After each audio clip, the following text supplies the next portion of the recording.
Showtime!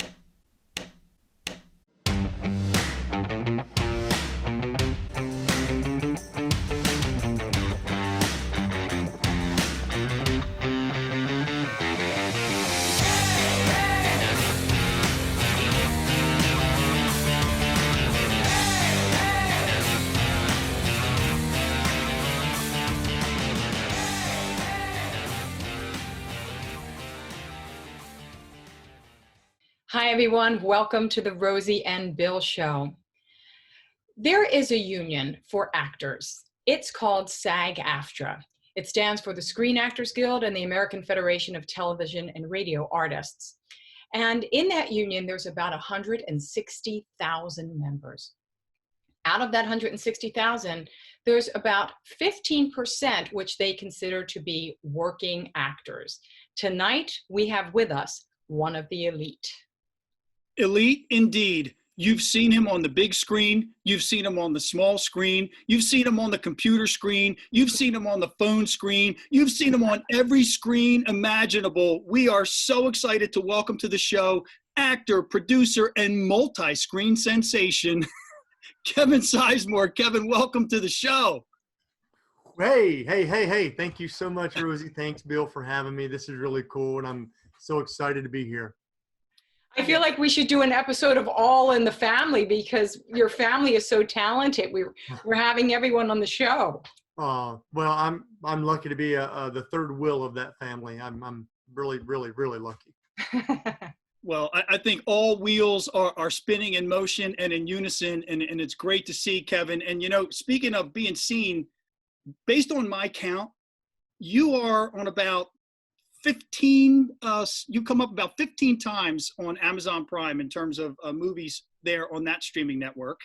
And on Netflix, you appear in what has been one of the most successful movies in some time on Netflix. It was in the top 10 most watched for a couple of weeks. And it's been one of the best movies I've seen in a long time, Mine 9.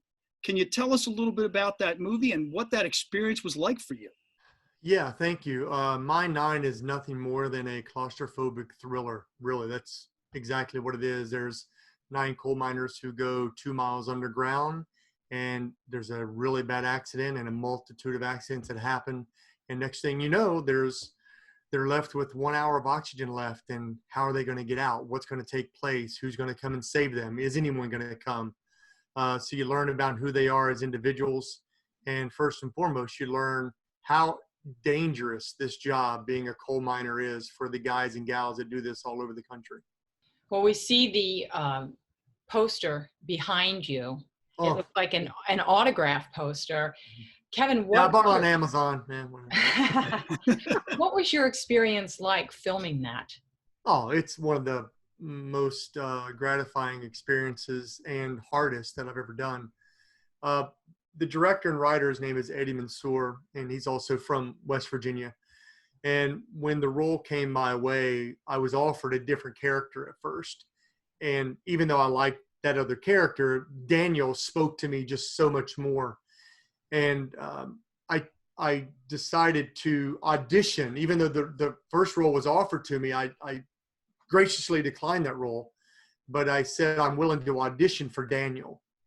And luckily for me, it worked out. But at the same time, when I was auditioning, I told him, I said, you have to cast me, even if I'm no good. And he said, why? I said, because I'm from West Virginia. You don't have any West Virginia actors in a movie about West Virginia coal miners. So I kind of, strong-armed in there. But it was wonderful. We had a great cast. I tell you, when you work with conditions like a mine with less than 45 inches of height, and you're crawling and bent over on your back, and it's narrow, it's dirty, it's hard, but then you realize we're just actors.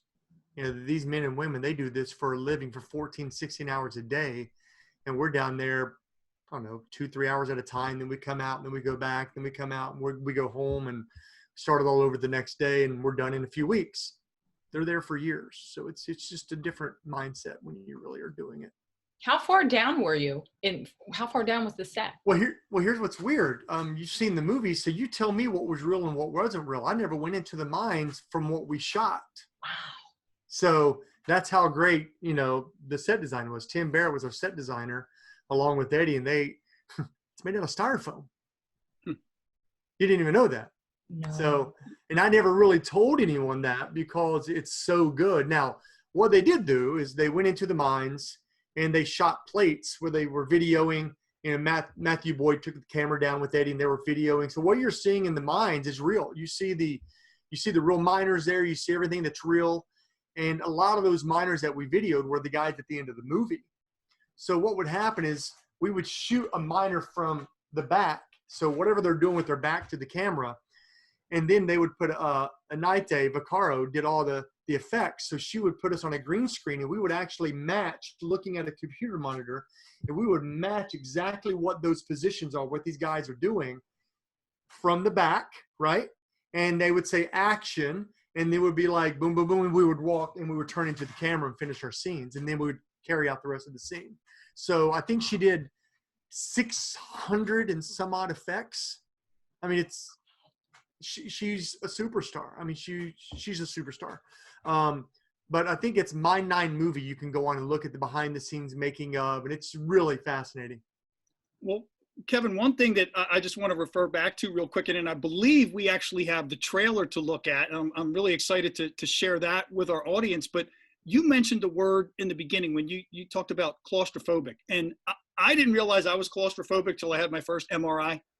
And there were shots in this film where I felt like I was I was almost in an MRI tube. That's how closed in I felt while watching it on my flat screen television. It was absolutely amazing. Well, when we're on that man trip and we're driving in, I know the shot you're talking about just by your description. It's in the very beginning of the movie after we've already taken our votes. You know, when Zeke comes up, played by Terry Serpico, he comes up, and myself and Drew Starkey and Clint James and Mark Ashworth, we're all sitting there talking about, are we going to go to work or not? And my character says, you know, I'm more valuable underground dead than I am up above the ground alive if I don't work. So yeah, we got to go to work. I got to protect them and save my family. Right after that, we cut to us at a party, and then we go into the underground. And we literally, if I were to lay back, because we were all leaning back on that shot, I couldn't even do this. That's how low it was. So what you're seeing when the camera's kicking up, Mm-hmm. I mean, we're talking maybe that much. It was interesting. It was real. I mean, it looked real. Well, I'm glad it paid off because, you know, when you're shooting a movie that is a lower budget film, and we shot that movie in 15 days. Now it took them sweat equity years to put together that set, but the actual filming was maybe 2 weeks, and we were in and out. But I just knew something was special about it. And the most important thing for me was I didn't want to go back into my hometown of West Virginia, my home state of West Virginia, after someone knows I did a coal mining movie and it not be good.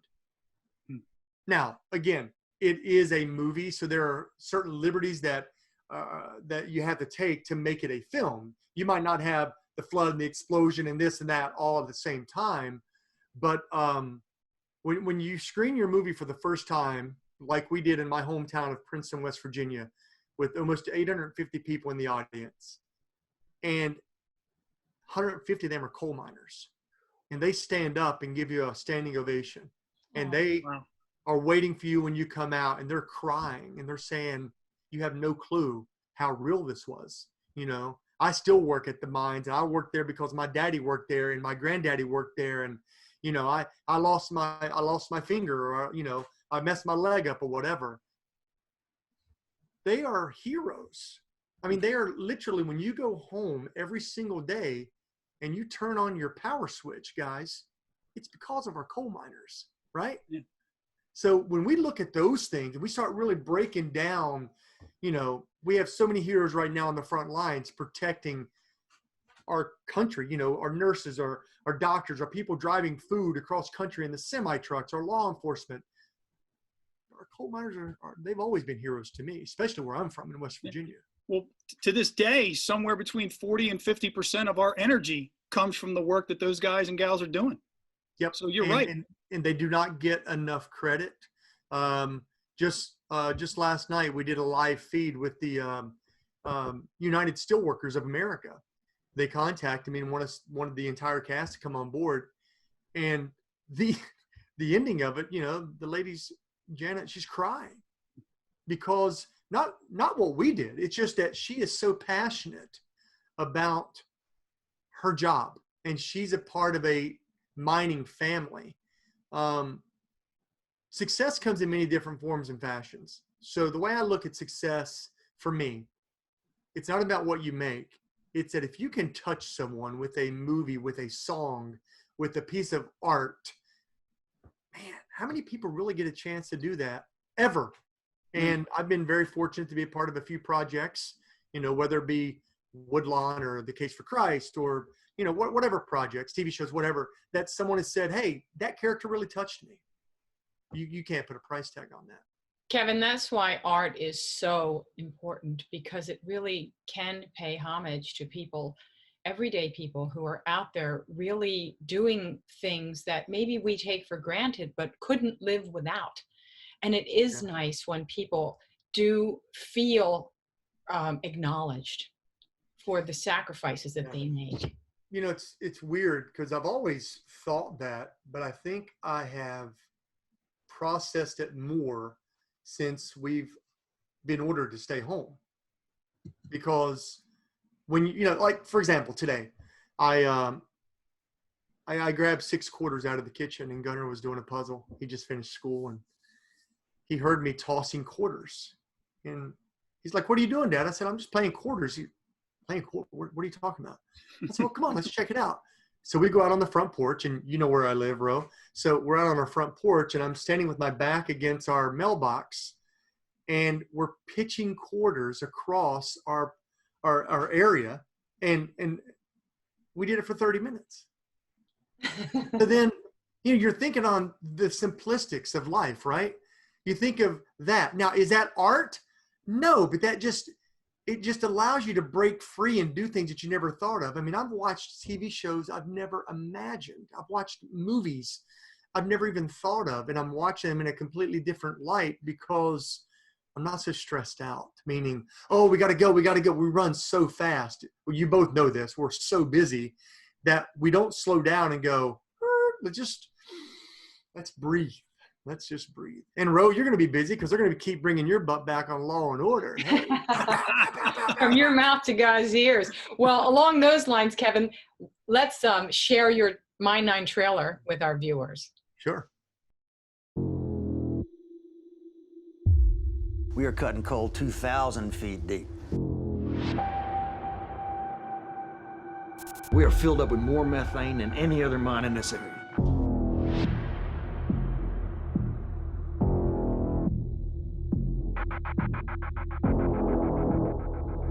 Paycheck's more important than getting shut down. Paycheck ain't gonna mean you die 2 miles in, kid.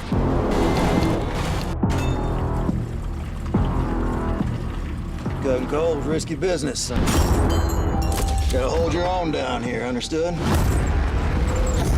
When those pumps give out, and they will, then my men are gonna drown 2 miles in, unless an ignition burns us up first. And we are all sitting right in the middle of it. God's gonna protect us. God will not protect us in hell, John.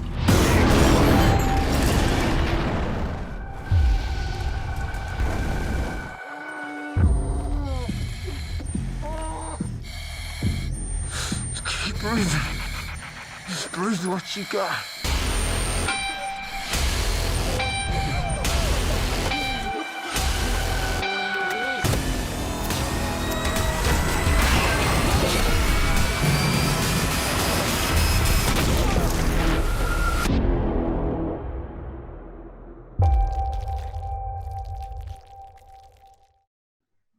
Well, folks, we hope you enjoyed that trailer, and I'm telling you that's nothing compared to the full experience of this movie. And I think you could see, even in that clip, what I was talking about in terms of feeling like you were there. Absolutely, you feel like you were there. I got claustrophobic just watching the trailer again. Kevin, it was tremendous. It really was. Everyone was tremendous, but you're on our show, and I want to make sure that you know how much respect we have for your work in general, and especially the work in that movie. We're going to switch gears for a little bit, because people think that when you're on television, you've made it. You're good to go. You don't have to worry anymore. And obviously we know that's not the case, that it takes a lot of work and a lot of luck to get to the point where you don't have to worry about when the next job is coming. So on those lines, what we have to do sometimes is find ways to create our own work. Can you speak to us about the kinds of producing that you have done, not only to help yourself, but to get other people's projects off the ground? Yeah, sure. Well, most recently, since we're under this pandemic, I was trying to think of ways to be creative, and it wasn't necessarily about doing anything other than just how can I be creative. And a friend of mine, whom you all know, Dream of Denver, she's from West Virginia, and she wrote a children's book called 4 Bears in a Box. And when she sent me the book, as soon as I finished reading it, I go, something's working. Like I can do more with this. I wanted to take those characters, those 4 bears in a box, and bring it to life other than just someone reading it. So I asked her if I had the liberty just to surprise her. She said yes, and I contacted an amazing talent named Charlie Adler. He's one of the top voiceover actors for animation and cartoons of all time. And he's the one that he directed my son in the Kung Fu Panda Paws of Destiny on Amazon Prime. So I've gotten to know him really well for the last 3 years. I said, hey, I want to throw this together. Here's the camera angles I want you to do. Film this on your iPhone this way. Give me an angle this way. Give me an angle that way. And he's like, oh, well, okay, whatever. Yeah. He shoots it. Spoken like a true producer. Trying my best. And I'm doing this from my house, literally from this desk right here. I'm like, hey, Charlie, do this. And then I pick up the phone and I call Delnora Reed, who's a musician who went to my high school in Princeton, and she now lives in Nashville. And I said, here's what I want to do. I know you play the mandolin. I'm trying to add some live music to this little reading that Charlie's doing. And I don't want to score the whole thing. I just want it to be like when the bear falls off the ladder, you hear, boom, boom, boom, boom, boom. You know, something like that. It's just cute little riffs. And there's a nice little homage to Gilligan, because Dream of Denver was married to Bob Denver, who was Gilligan's Island. And we added some of that in there as well. So we did it, and I just jumped on the computer and I started editing and playing with it. And I go, this is really good. Like, this is great for kids to see. When you do stuff that's creative, you're not thinking about trying to get a paycheck. You're just having fun. And I think that's what we as actors, I know I have in the past, you get caught up in that. You're thinking, well, I have a mortgage, I have a car payment, I have whatever, I got to get this job. And when you walk in auditioning to get that job, you're looking like this and you're really trying to get that job. And they're going, what in the heck is wrong with you? And I'm going, I'm broke. Right? But you show up and you have $100 bill in your back pocket. You just keep it there. Like, I'm okay. And you just show up and you think, first off, I'm good enough as me. I'm good enough as me. And if you want someone else, better looking, taller, shorter, uglier, pretty, whatever you want, okay. But I'm going to give you my interpretation, and you can redirect me if you want, but I'm good enough as I am. So, no letters or photos from my wife. Come on, when's the last time you had a cheeseburger? You don't have to do this. Yeah, I do. Why? Why? Because if I'm done with this trouble, it's going to find me. And I got to cut it clean. Danny. One more time. I promise, one more time, and we're free. Okay? Said that before. This time it's different. Now, Kevin, another project that you're involved with that we wanted to just talk with you a little bit about, and I've heard it described as kind of like The Walking Dead without the zombies, a series called The Dark. And I read a little bit about it, and man, it looked deep and it looked good. Tell us about that.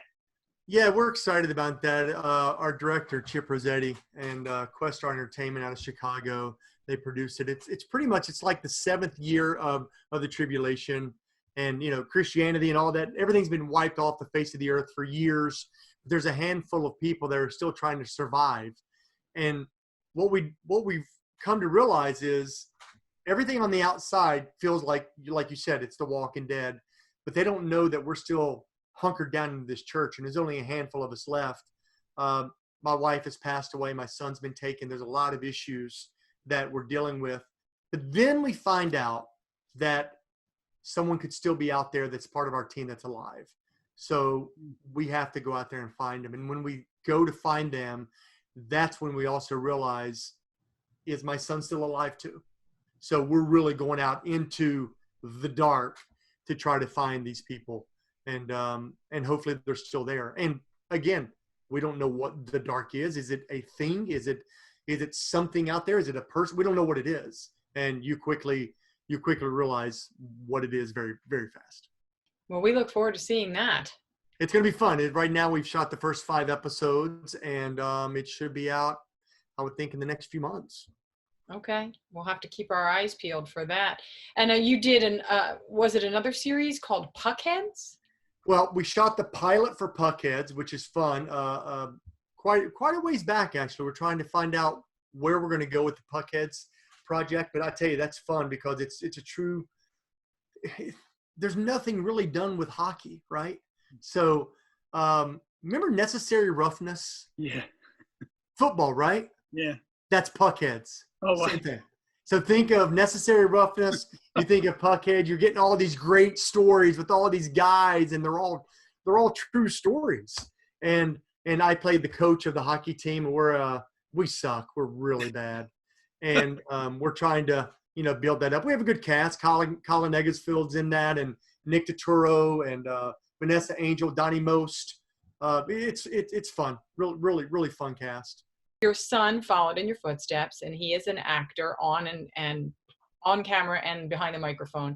And how do you feel about that? Is that something that you really, really encouraged, or how does that resonate with you when you see him working? Well, he's really good, so I'm blown away when I see him work. He started off doing some commercials with me, and we would walk into a casting office, and he would have his little Chuck Taylors on, his pants rolled up. And listen, I don't mean this to be, silly, but it's the truth. Any kid, whether they're cute or ugly, they're still cute, right? So every kid's cute. So Gunnar I thought he was a cute kid. You might not, but I thought he was adorable. So we would walk into a casting session, and they just fell in love with him because he spoke so eloquently at such a young age. I mean, I think he was, he was reading at like 1. It was crazy. So he can memorize stuff at 2 and 3 and speak in like the right tones. Like he would hit jokes the right way. And I'm like, man, he's pretty good at this. So my agent, after we booked a little commercial, thought we would maybe go in and do some voiceover. I had no clue about that world whatsoever. And him and his little raspy voice, he ended up booking his first little series that he went out on after 3 weeks. And next thing you know, he just kept boom, boom, boom, boom, boom, boom, boom. And after the years of him doing a few TV shows, he did one of his favorite TV shows, Kicking It, which was great for Disney. And then after he did the ABC show for Nashville for a season, that's when he told me, he goes, Dad, I like the on-camera stuff, but I love voiceover. And that's when he started taking off with Kung Fu Panda and Craig of the Creek and Ben 10 and all blah, blah, blah, blah, blah, all the stuff he's doing.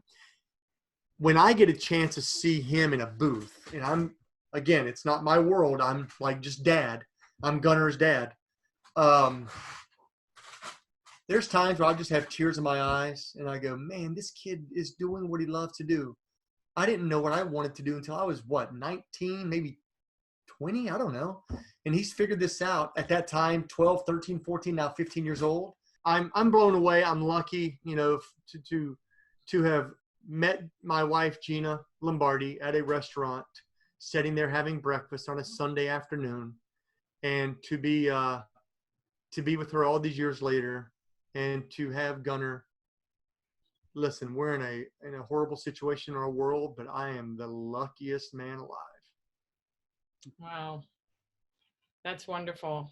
And I agree. You guys have an amazing, amazing family, and Gina is incredible.